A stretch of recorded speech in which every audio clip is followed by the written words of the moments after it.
Good day to all my brothers and sisters out there. Good day. You got Brother Parker here with the Truth to Freedom podcast.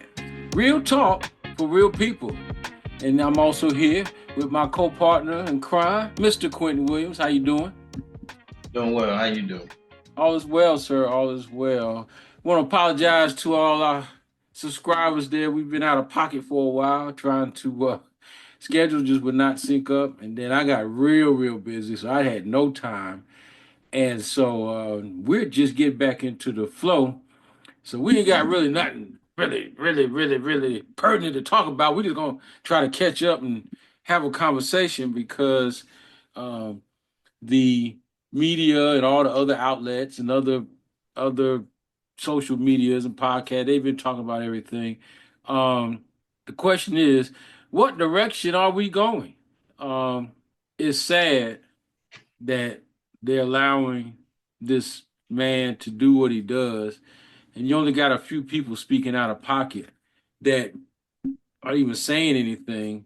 But to give this man the freedom and then to let Muskie and all his Doji people run around and doing what they doing. Um, oh, speaking of Doji, I found out this was a couple of days ago. Was it? Yeah, it was a couple of days ago. We got word that they're going around the post office vehicle maintenance departments doing some stupid stuff, cleaning, supposedly cleaning house, throwing stuff away and doing all this other stuff. I'm trying to figure out myself, why would they even be coming to a vehicle maintenance department with the post office? What has that got to do with anything? This is Doge coming around. Yeah, if I'm not Oh, mistaken, they when I was told about it, they were up in Virginia, going through the VMFs up in Virginia. But what they claim they're doing doesn't make any sense. Talking about cleaning house and getting rid of vehicles and doing all this other stuff. And I'm thinking to myself, they don't know nothing about the VMF. Why are they coming through trying to clean house on a vehicle maintenance department and they don't even know nothing about the place? yeah. So I don't know. I don't know. But the man is he stood to his word. He said what he was going to do if he ever got into office. And so you can't say you didn't know it was coming. He said he was going to do it, and he did it. And then them fools up there at Capitol Hill allowed him to do it instead of putting a stop to him. They could have put a stop to it. I really believe they could. President don't have that much power. I mean, he got some power, but it's actually the Senate and all them that's got the power. Um, so I don't know. What's your thought? I agree with you. I don't know. It's that he's able to get away with all this stuff. He's making a mess. He's not doing anything productive. There is nothing efficient about what they're doing. It seems like it's all just like a personal vendetta. And I agree with you. The Senate and the court should stop him. I mean, they were ruling against him at one point, but he's been also ignoring them. Right. And I talked about this with somebody else, and because they put in that a sitting president can't be prosecuted, it kind of tied their hands. Which is crazy. And so now you're saying that now you're saying he's above the law when they claim that nobody's above the law, but you just now put him above the law. He can't be touched. So which one is it? Yeah, But what's crazy is, he went on this rampage with the immigration. Now I heard the other day they talking about uh, they're giving people a chance to do self deportation. And if they subscribe to that, they may have a chance to come back and all this other. But if they don't, and we deport them, they'll never be able to come back into America. I'm like, man, if that's the case, you're gonna deport half of America. yeah, and we know that's a lie anyway. They they don't keep their word or nothing, especially not Trump. I don't know. It's just sad. It's sad that we're watching. It's a waste of time, resources. And what's the crazy thing is, so actually, if he had did it the right way, he does make sense. We do need to go through our programs and streamline and maybe make them better. There's probably some things we can uh, do better with. I don't argue with that. I'm pretty sure. But to just go in and say, "Oh, we're just gonna get rid of education. We're gonna get rid of this department. We're gonna lay off 10,000 people, and we're just gonna do this all in the sake of saving money." Then you come back and you throw out these wild numbers of what you're saving because we got rid of these 10,000 people. So we just put $600 million back into the treasury and all this other stuff. I mean, man, how you gonna say you put back that much money based off the 10,000? So you base it off what you paid them annually or what you base paying them what they was getting while they was working? Because I don't know what numbers you basing all that off of. You just saying, by getting rid of these 10,000, we were able to trim 6 million off the budget. Really? But at what cost? And how did you do it? What numbers are you using? But then just in the news this morning, they're talking about the infrastructure of the people, the flight, those the people Yeah, that do the, the FAA, yeah, but it's for the infrastructure of the towers, the flight towers. Um, air traffic controllers. Thank you, man. I can't think of nothing today. Air traffic controllers. So they did a news story. So apparently, and I still don't believe it. So apparently they've never updated air traffic controller equipment. So they claim it's like almost 50 years old. They claim that they're still using floppy disks. I ain't seen a floppy disk and I don't know when. But Really? this is the equipment that they're using. They're still using DOS. They're still using all that old technology.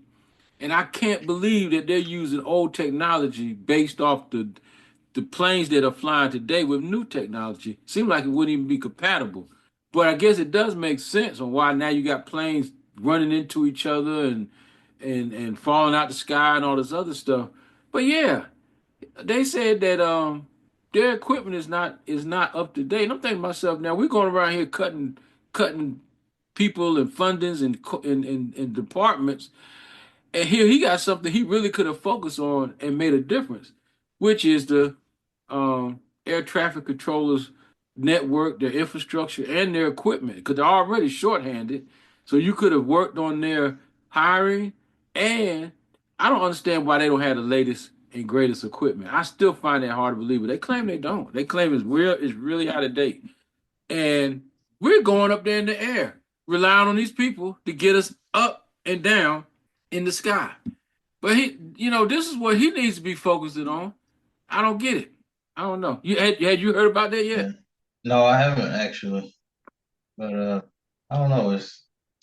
I won't say it's not surprising because we really don't put the money where we need to put it. It seems like the most essential services we need, we don't fund them. Just like education. These schools, a lot of these schools are tore down, and they won't put money in to rebuild them. Then they say it's a local district issue, but federal government can step in and help anytime. Yeah, because they collect the tax dollars for it. So that brings up a good question. So speaking of education, so it's like he said he wants to turn education back over to the states. But then what is the state going to do? Because you got a lot of states still trying to push vouchers and all this other stuff. Now I see where was it Texas? It was some state where they're now using voucher money to run a Christian. It's supposed to be a Christian charter school or something, and all this other stuff. And so they want to use tax dollars to fund these schools. But like the reporter said, if you start funding Christian schools, you're going to fund all of them. You just can't do, say, a Catholic school. If you do a Catholic school, then you're going to do a Baptist school. You're going to do a Buddhist school. You're going to have to do all of them because they're going to sue you and win if you only going to take tax dollars to fund just one or two certain religions. So I see what Yeah, he's doing, but it actually just opens up a whole nother Pandora box as far as Now everybody's going to want a piece of the pie. When in the long run, it's children that's going to hurt the education. The ones that need the education not going to get it, and then it's just going around and around and around again. So I don't know. I don't know if you had heard that though about that. No, I didn't actually. But yeah, yeah, yes, that's true. Because it'll be discrimination if they did that. Uh, But I feel like that's what they want anyway. They just want their own brand of discrimination. They don't want to be discriminated against, but they want to be free to discriminate. And I've had somebody say that to, tell me that. I had have a conversation with a Republican Trump supporter one time, and he said the same thing. He said, "I think it's okay if somebody has a business and they don't want to sell to this other person, they should be allowed to do that." Well, then people are allowed to boycott that business, and you can't be mad about it if they lose money from that. yeah, It don't work one way and not the other.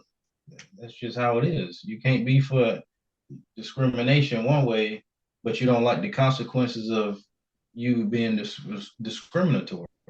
yeah. Well, I think too, if you're opening up a business to the public, then guess what, dude? We're the public.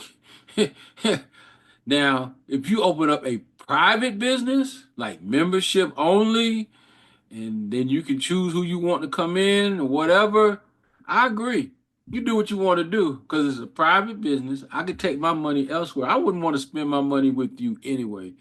If you don't accept me, you don't want me in your place of business, I'm definitely not giving you my dollars.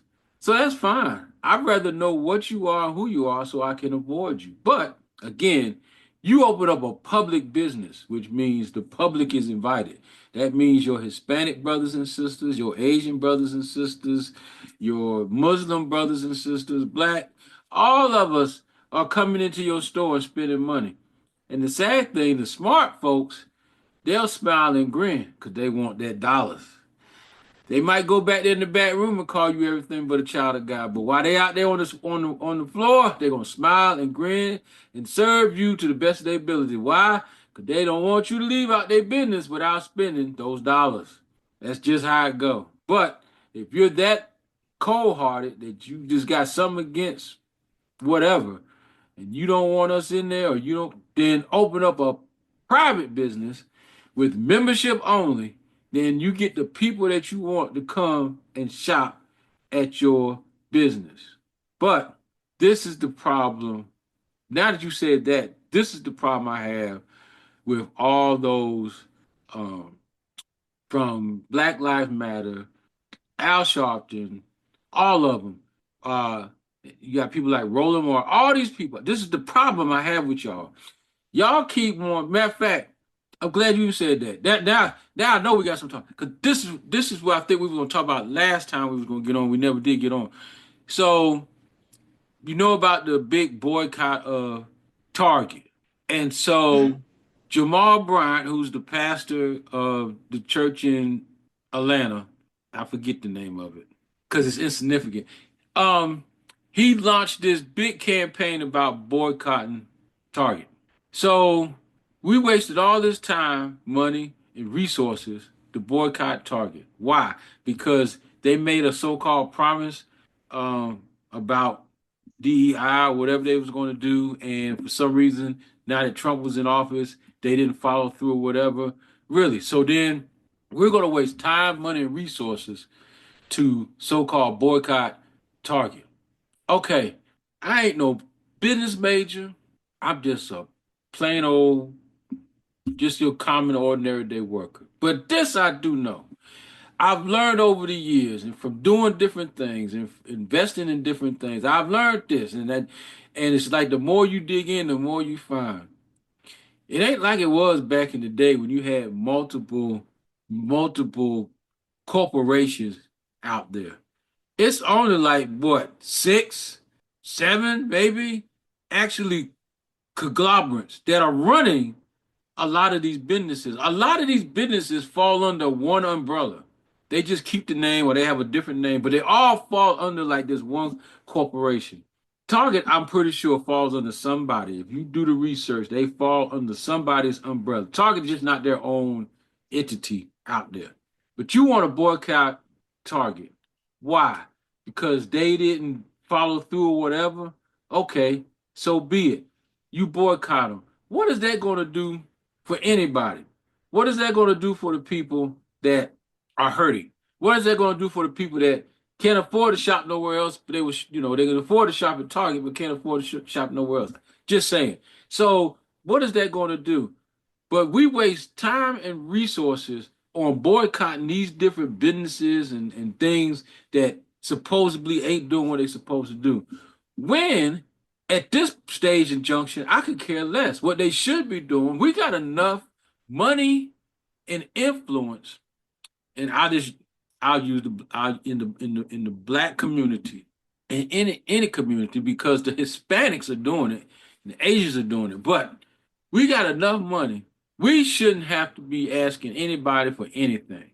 We should be opening up our own corporations, our own businesses, and our own storefronts in the neighborhood to compete. If you really want to hurt Target, you need to open up some and compete and take their business. Don't just boycott because that ain't going to do no good. You need to open up a business and compete and take their business that way. Open up some businesses and open up some stores that's doing what you want to do and hurt them that way because that's where the people are going to leave that store and come to this store because it shows them a better price, a better market, a better value. I'm coming over here. And they'll leave Target. If you really want to do something to stop them, but this crap about boycotting and all the other stuff ain't a hill of beans. Back in the day, it did because there wasn't a whole lot going on with businesses, and so they needed those dollars, and so it hurt them when you boycotted them. Now it don't hurt nobody. They'll shut a business down in a heartbeat, and the next day open up something else under a whole nother name, another LLC, and keep right on going, and can care less and transfer that stuff to the next business and keep going. But this is the problem. We keep thinking that we're gonna make government. We're not gonna make government do jack. You want to change government? You need to start getting people in government that has like-minded thoughts just like us. You need to start following the party, like we said. Stop following the Democrats, start following the Republicans, and start getting people involved that are independent thinkers and that are willing to fight and put new ideas in place and not the old regime that we've been dealing with for the last I don't know how many years we've been dealing with it. So anyway, what do you think, Quentin? I said enough. I'm sorry. Yeah.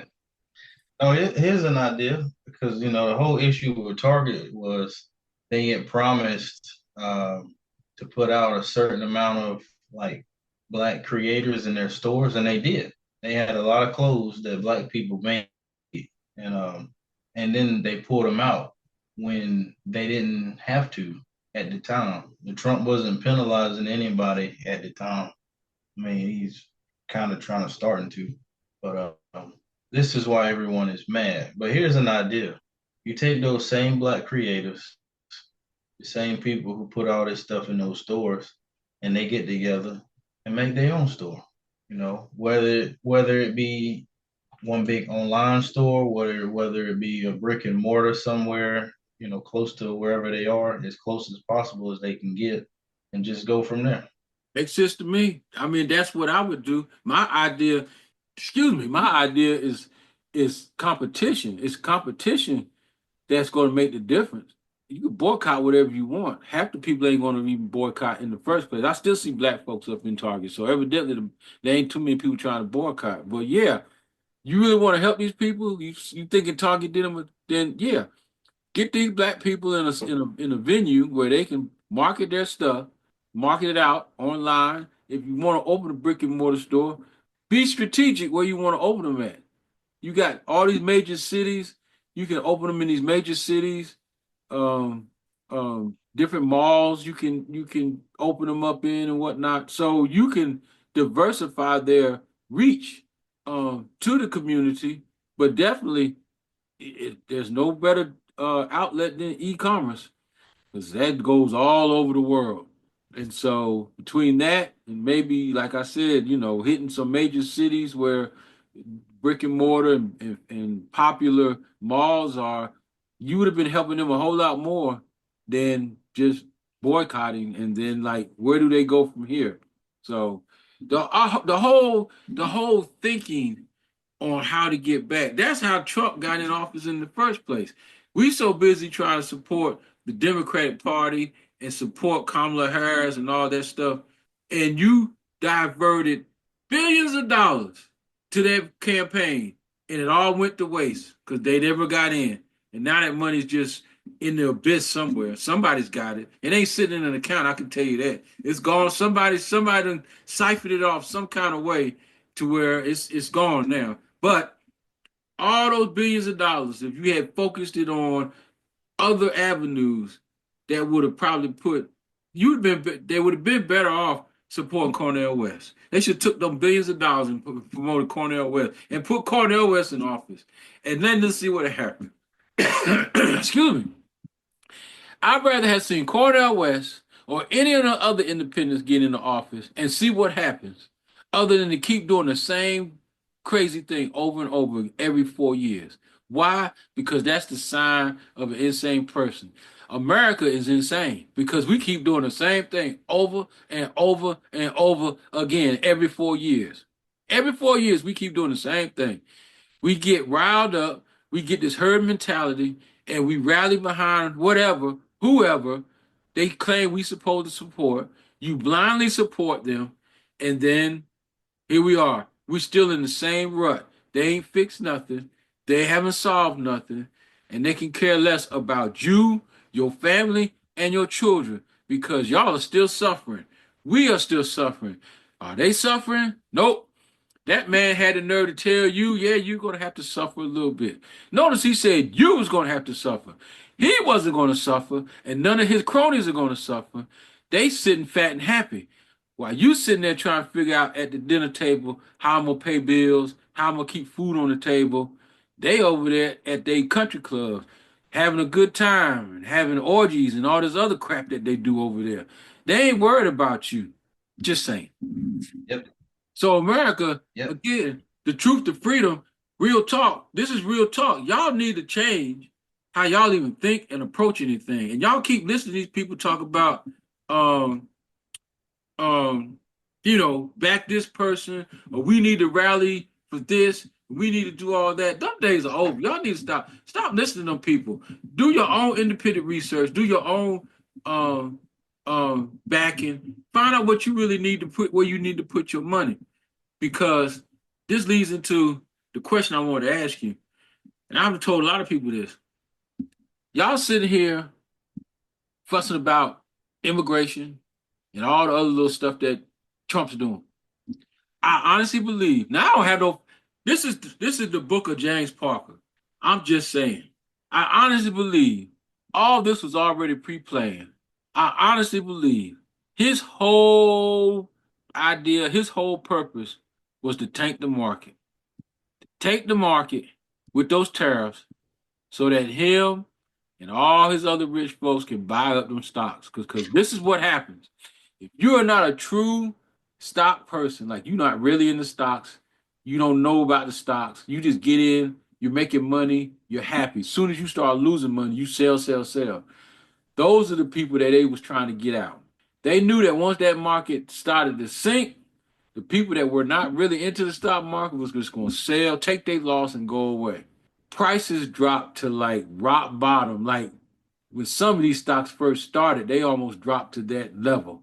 That allows all these hedge funds and all these other people to come in and swoop up and get all the stock that they know that once everything levels back off, these stocks are going right back up again. And you got out. Then you're going to try to get back in. But guess what? You got to get in at a higher price because you sold your stock. And now you got to buy in at a higher price. I honestly believe the tariff thing and all those stuff that he did, it was all planned. He knew what was going to happen. He knew it was going to tank the stock market. And that gave him and all his cronies a chance to suck up all those good stocks that done bottomed out. And then it's going to come back. I don't know.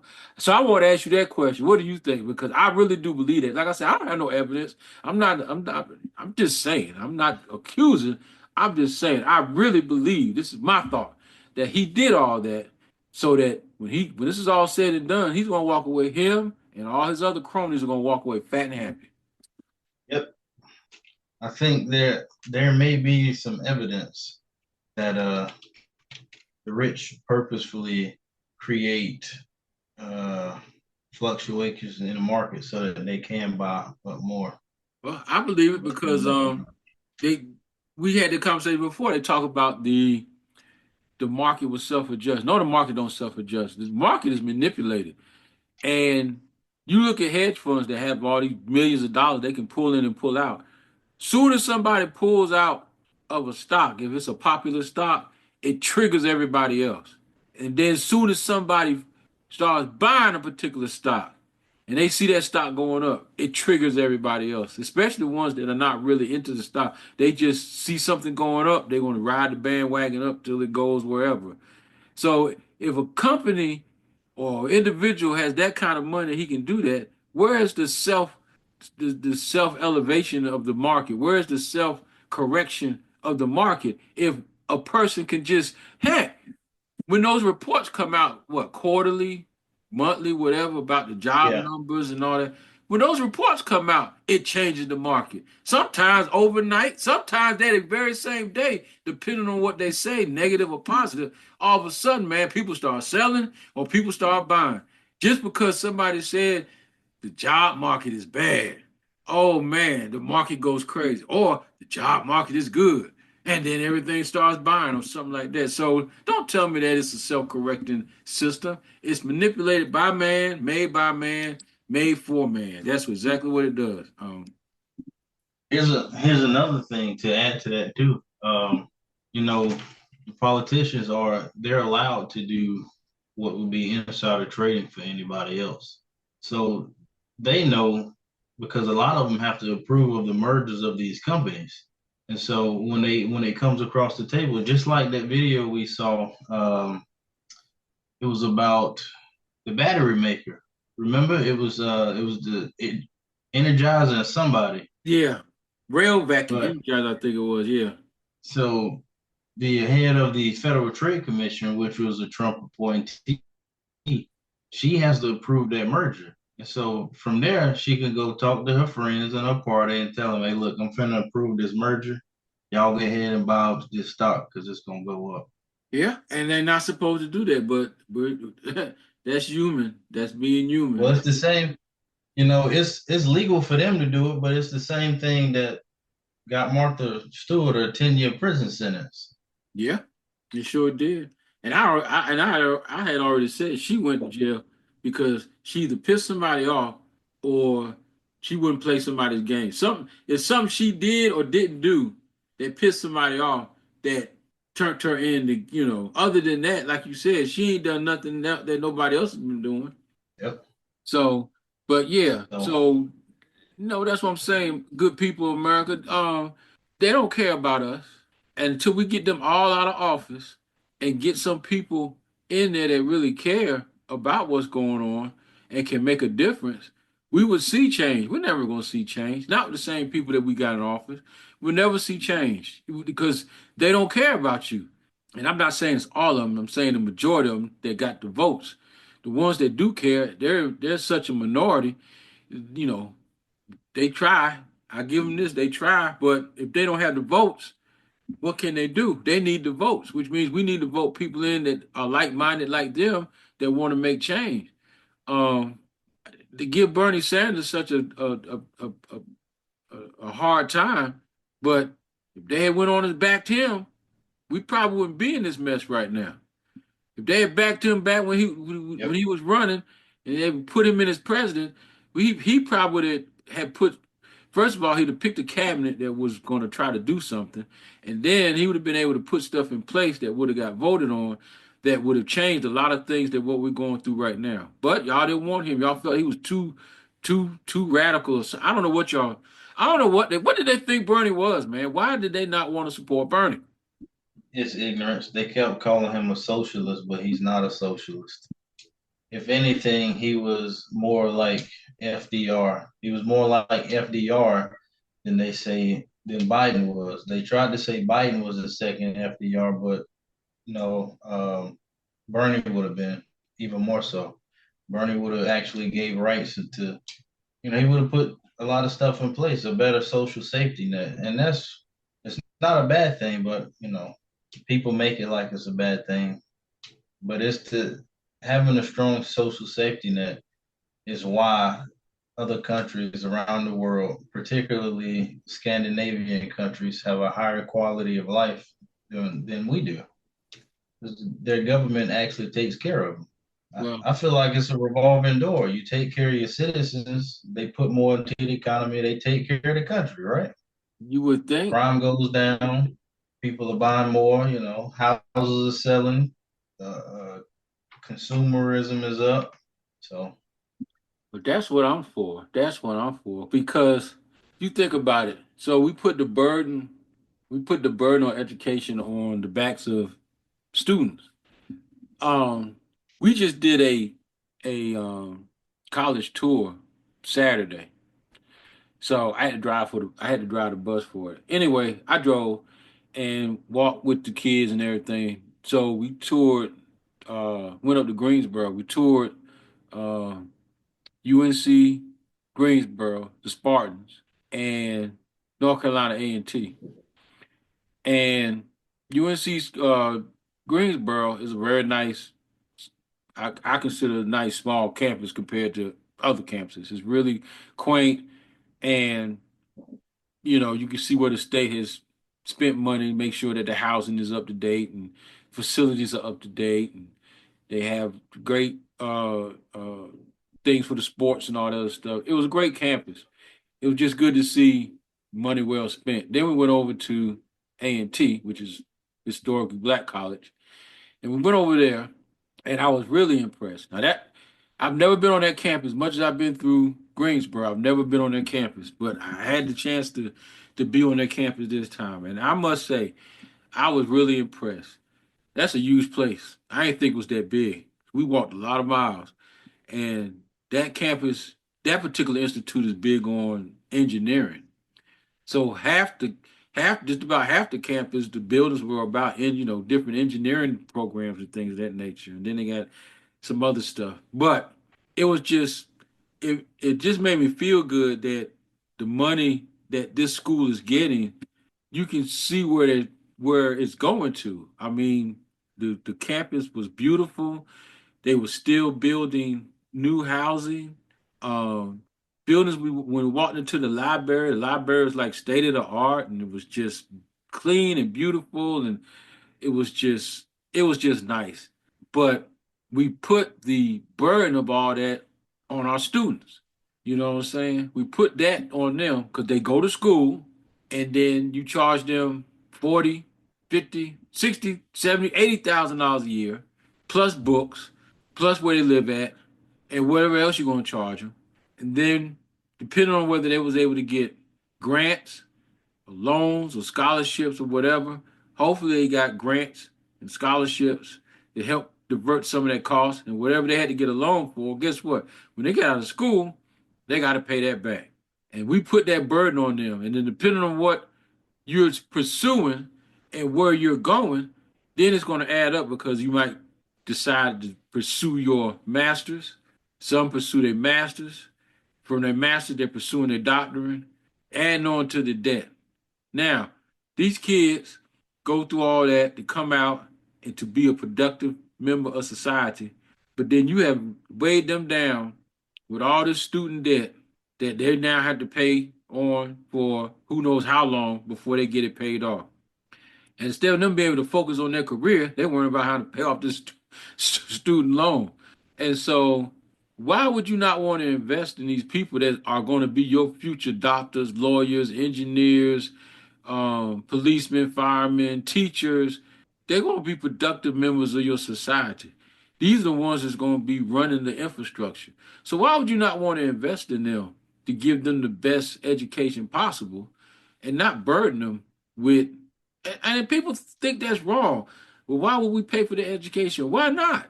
Public education is supposed to be free. So why not college education would be free just as well? At least at least the basic 4 years. Now, if you want to pursue a major, your master's or your doctorate, okay, I can see that being on the student because you want to now further your education. But the basic 4 years of college, why would you not want to cover that as well? Now, if you want to get your 4 years of college, they got these programs now. You can, I think it's called early college or something. You can go through, you can take your college courses during your high school years or whatever, and then when you graduate, all you gotta do is 2 years or something like that, whatever. But even still, that's a lot to put on a student that, you go into high school and then you got to take college courses, you got to take summer intern programs, so forth and so on. But I guess it's whatever, your mindset is and what you want to do. But why we would not want to invest in our children is beyond me, because our children now are out here, half of them are not even graduating high school. They're out here running crazy, joining gangs, doing everything else but being a productive member of society. And you want to know how to fix that. And your way of fixing it is to build more prisons and put them in prison. That's where you want to put them, other than fixing the problem, because putting them in prison is not going to fix the problem. The problem is we're not educating and dealing with our children at the level where they're at. We're not dealing with them, showing them that they can be productive members of society. You can be a part of America and the American dream. No, y'all come up with all this BS doing uh, public education that isolates them and it cuts them off and it puts them in a box. And so the ones you want to promote through, you push them through. These, they're stuck. And y'all just let them ride on, ride on. They're not even making passing grades, but you keep promoting them until time to graduate. Now they're not even eligible to graduate. So now what do? They just walk through the door.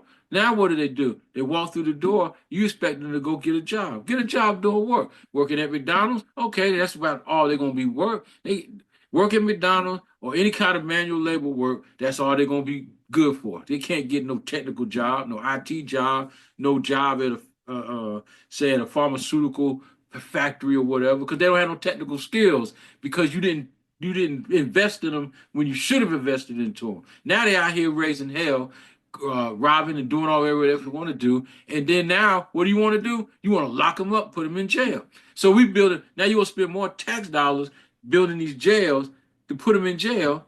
And so that's supposed to fix the problem. That's not going to fix the problem. Again, all y'all Black Lives Matter and all this other stuff, these are the issues y'all need to be dealing with. Y'all need to be in here trying to fix these education systems so that we can stop letting our kids go to the bad, and then when the only choice they got to do is go out here and rob and kill and steal and then end up in jail, because they go out here and do all this mess, and then when they get killed by the cops, y'all want to get on TV and cry about they done shot my kid. You forget to tell the public that your kid got a record a mile long. Your kid was out there doing a crime. That's why he got shot. Now, that's the problem. We can fix that problem, but y'all don't want to fix that problem. You want to keep this stuff going around like a merry-go-round until I guess we all just explode. I don't know. How do you see it there, Mr. Quentin? I mean, I agree. I think that if school is even partially free, or even less expensive, more people will go. You have more training, and then there won't be this uproar about immigrants coming to take jobs. Well, they're purposely getting people with visas to come work because Americans aren't trained to do these jobs. Now look at look at the Asians, look at Chinese people, look at Japanese people, and look at Indian people. They all have industries that they specifically go into. Yeah. You got the Chinese usually go into STEM related fields: science, technology, engineering, mathematics. You have a lot of Middle Eastern people that go into, and Indian people that go into uh, pharmacy, pharmacological work. Um, and so when we have when we don't have enough Americans here that are trained, that's what we do. We go get these immigrants with visas, and they come over here and work. Um, Another thing about the kids. Now, I'm not blaming the parents, but it does start at home. Um, but it requires the parents themselves to be educated, to understand how to use their resources, and and a lot of them are they're either ignorant, they don't care, or they're saddled with trying to work, just trying to survive, and so they're not fully invested into these kids' lives like that. as they should be.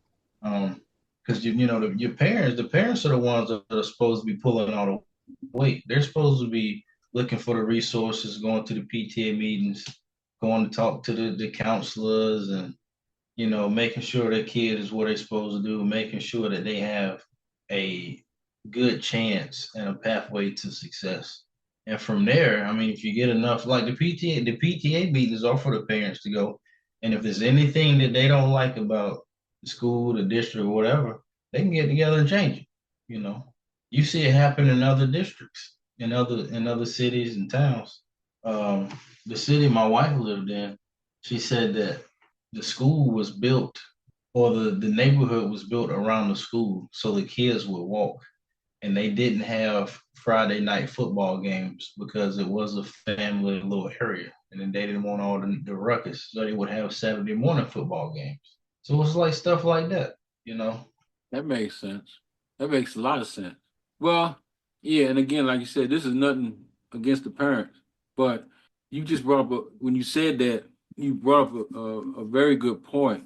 The Indians, Middle Eastern, whatever, they the parents already done mapped out the resources.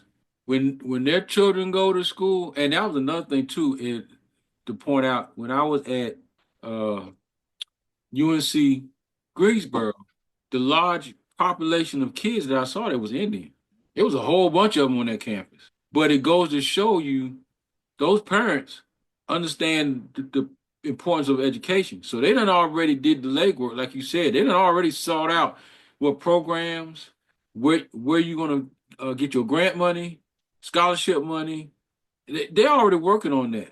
They don't worry about the cost because they've already, but by the time they get ready to go to school, they done already hit all the scholarship, grant money, all the stuff that if they and then 9 out of 10 they probably gonna get a scholarship anyway. But even if they don't get a scholarship, they ain't going to pay much because they done already did all the legwork for them to do.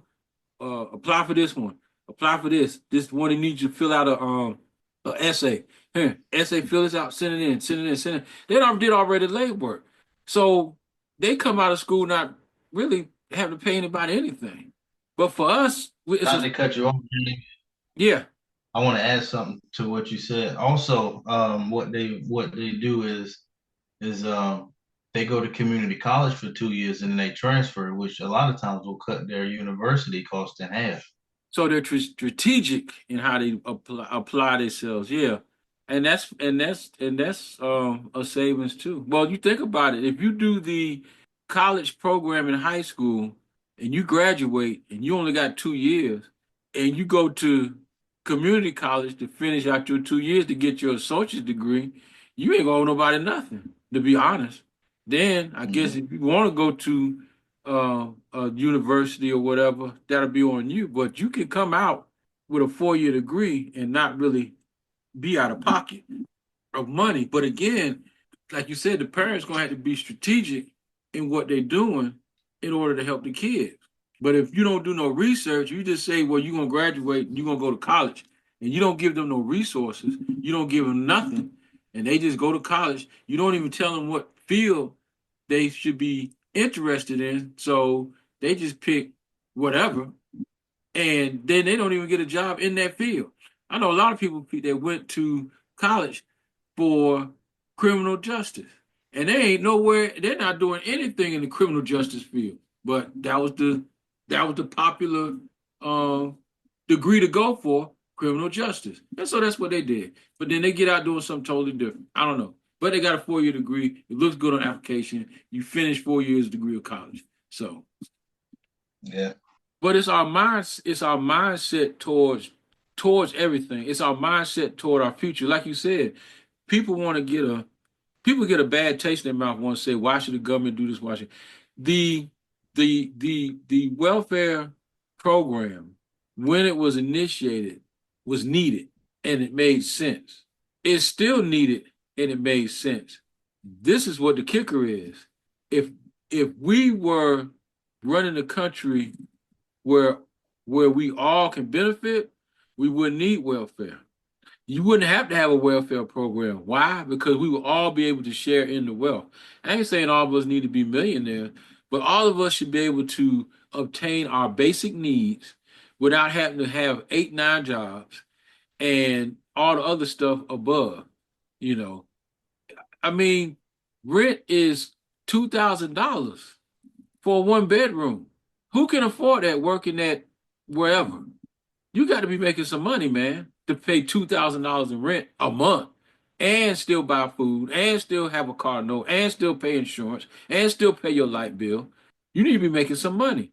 The economy has not kept up with the wages, and so even now, somebody making $20 an hour ain't gonna be able to afford a $2,000 a month apartment, and so they need what? Assistance.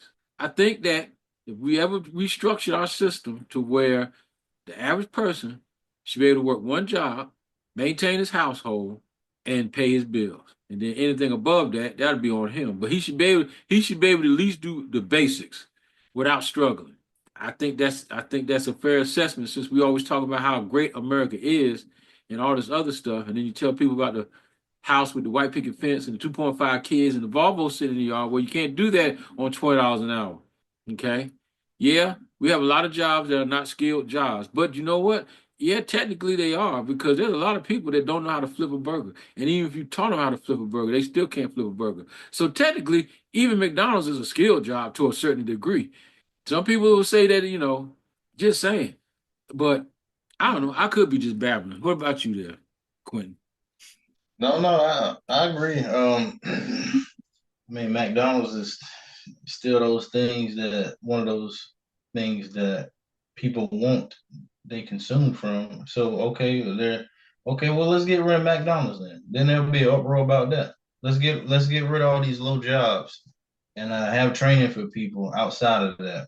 Or since they always say that it's a high school job, okay, well, there's labor laws against kids working, school kids working a certain time. So that means McDonald's and all these stores, if these are high school jobs, they're gonna close at about 7, 8 o'clock every day.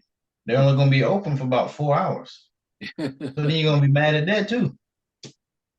Ah, you're so right, sir. Well, you know what? And Go ahead. sorry, I was gonna say when we were talking about not needing welfare.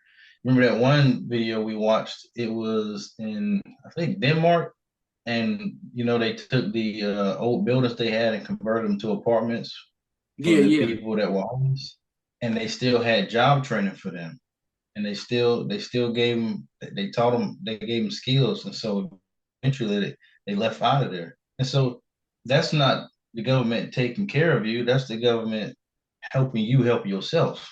I think that's what we need. I believe it. Yeah, because I don't know. I know when we went through school, we had trade classes. Uh, I don't know. I don't know if too many schools still have those in high school. I think there are still some, but it used to be more common back then. And so you had your choice of electrician, bricklayer, HVAC, automotive, and back then, well, coming from North Carolina, you also had farming. So they had the 4-H, what is it, the 4-H club? I think it was the 4-H club or the Junior Farmers of America. I forget what it is, but it's an Oh organization. yeah, You had a chance to join them and learn about farming and all this other stuff because we still had farms. People still lived on farms. We still needed farms to produce milk and beef and corn and tobacco. We still needed people to farm. So they had a program where you weren't allowed to farm. Because I remember going on one of the things. We went to a pig farm and the guy was talking about how the pig farm work and this is what we do. And we went through the whole thing. Had no idea all that went into cooking a pack of bacon. But that's what they did. And so you got to teach people something that's going to keep the economy because everybody can't be this and everybody can't be that, but give people options on what they can do because everybody might not want to go to college. Everybody might just want to yeah, go get a job. But you can go get a job, a good paying job out of high school if given the training. But if you don't give them the training, no, they're not going to be able to get a good paying job. They're going to run around. They're going to be mad. They're going to be doing all the wrong things, and then you want to lock them up because they're not doing what they're supposed to be doing.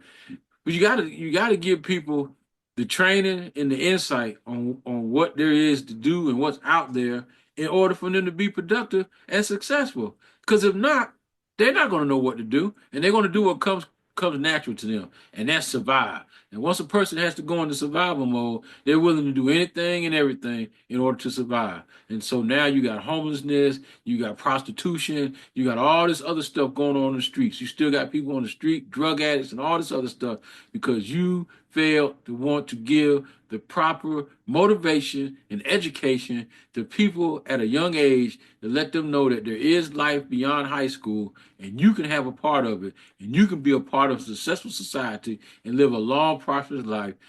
It's very easy. But no, y'all keep people in the dark. You keep people in just keep people all kind of messed up. And so now we got a messed up world. Back to tariffs. You you talk about making America great again.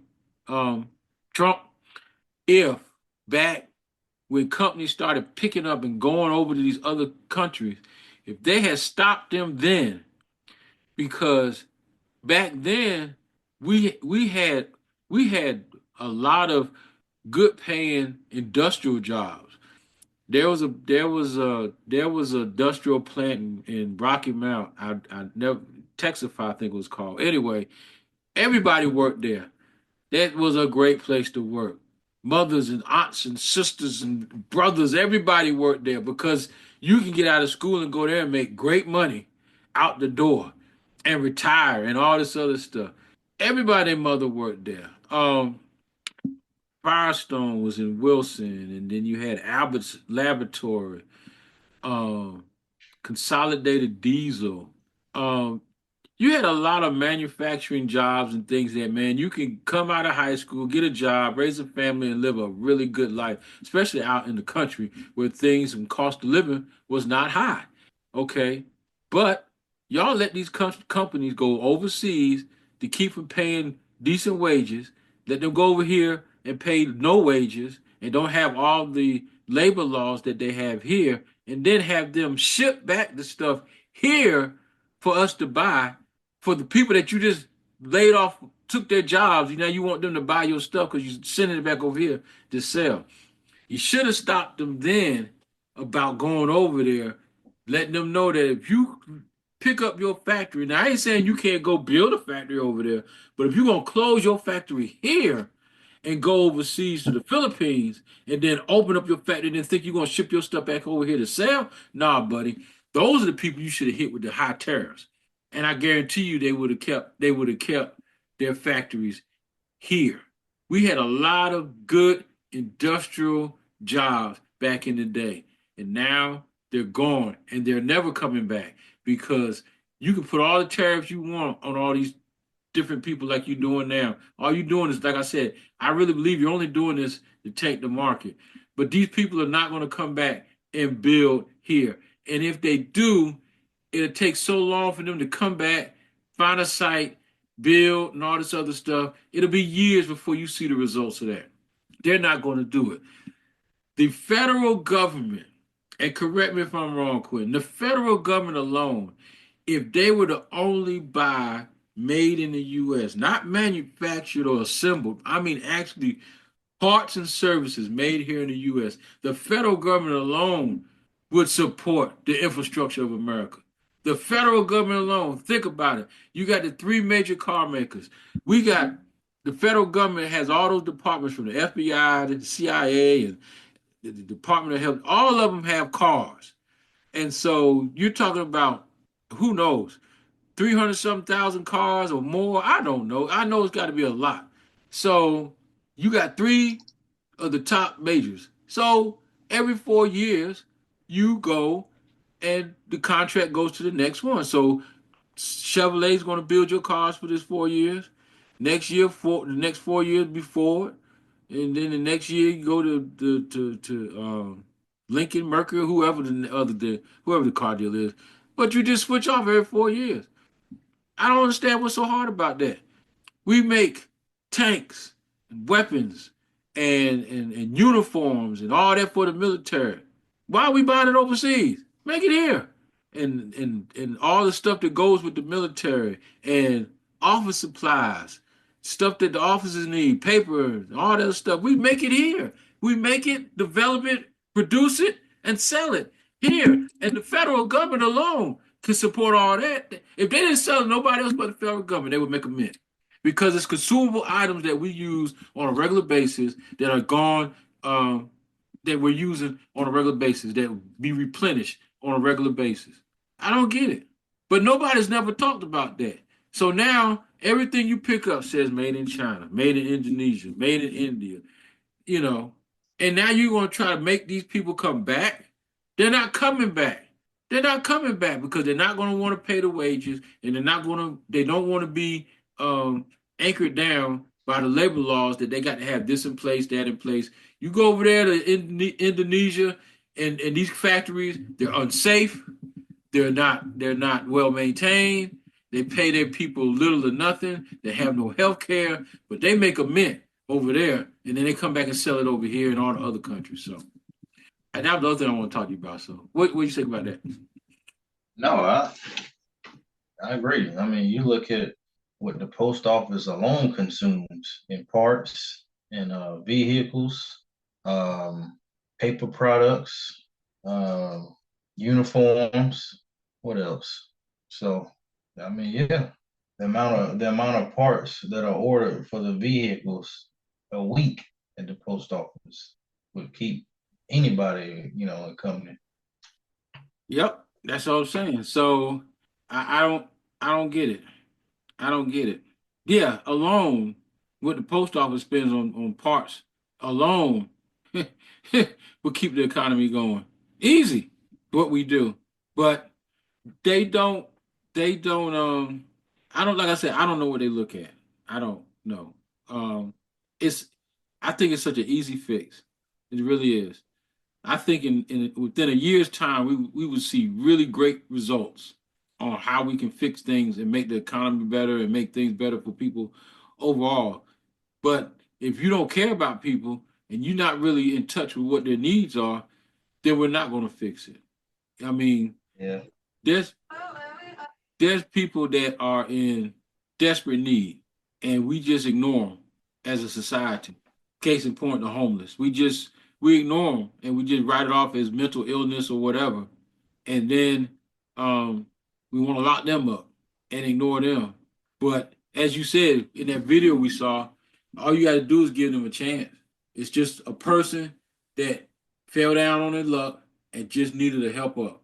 And once you give them that help up, they take it and they run with it, you know. But people end up when they get depressed and they get in these places where they don't think they got no way out, they're gonna turn to something that's gonna numb the pain, which is normally drugs. They're gonna turn to drugs and alcohol because it numbs the pain. It takes them out of this situation and they just keep wanting to be in this altered state until whenever because they don't see no hope. You got to give people hope. And I think once you give people hope, it'll turn them around. Some people do have mental issues and you need to take them to get them further help. But for the average Joe, they just need a sign of hope. Some people really got beat down. You got people, man, that was living good lives that it was just snatched away from them for whatever reason, whether it was a sickness. There's quite a few people out there. I should say more than quite a few. There's many people out there that are down and out because of medical bills. Medical bills put them in the poorhouse, and they had to sell their house, and now they're living out their car because they were sick, and because we didn't have a decent health care program to support them, they lost all their savings. They had to cash in their 401k because his wife had cancer or the husband had cancer, and they had to cash all their savings out in order for them to get the treatment. Whereas Mr. Mr. Maxim up on the hill, he ain't got to do all that. Mr. Maxim up on the hill, he got the money to pay for his treatment and three other generations treatments. But I'm not Mr. Maxim. I'm just average Joe. Average Joe, I just make average money. But when I get sick, it costs an arm and a leg to get treatment. And so when I go and get treatment and they tell me that my wife has cancer, what I supposed to do? Let her die? No, I'm gonna do everything I can. Treat her. And then I get this 300 something thousand-dollar bill now that I got to pay. Guess what? Now that this bill is out there, they're gonna aggressively chase you to get this bill. What happens? You end up having to sell your house, or you end up losing your house because they put a lien on your house because you got this outstanding bill. And now you homeless. Now that you're homeless, now you try to go day by day. And then all you really need is just to help up. I just need to help up and I'll be fine. But no, we don't do that. So people end up living on the streets for years and years and years for no help because now they're only working to survive. So, Mr. Senate, Mr. Congressman, you tell me how you fix that. Yep. So, but that's all I had, sir. I hope that wasn't too much. No. So, but America, again, you have to judge for yourself and you have to get involved. What I mean by getting involved, you got to get involved. You got to see what's in your area, fight for what's right, stand up for what needs to be stand up for, and stop being a sheep and a herd mentality. Stop following the Democratic and the Republican Party. Stop following all these groups, the Black Lives and the Roland Martins and all this other stuff, and protesting and boycotting. All these has nothing to do with nothing. At the end of the day, when you sit down at your table, how you gonna feed your family and pay your bills? That's usually the main thing for an average family, is when it's come down to it. So if we can't make things better for everybody, I don't think it should be good for just the 1%. So either we're gonna make it good for everybody, or guess what? We're gonna keep having podcasts and shows like this until they get tired of hearing us, and we keep telling them the truth. And then maybe sometime they'll understand the truth, and maybe they'll act on the truth. I guess I don't know. Any final words, Quentin? No, I don't have any actually. You'll have one once we hang up. So, all right, good people. I think we've talked enough. Anyway, hopefully it won't be that long next time before we come on, and we'll probably have an actual subject that we will want to dive into. But anyway, that's it for this episode of Truth to Freedom, Real Talk for Real People. Again, it's James Parker, one half of the co-host, the other half, Mr. Quentin Williams. Thank you, sir, and enjoyed it. Thank you as well. All right, folks, we out of here. Remember, it's not no herd mentality.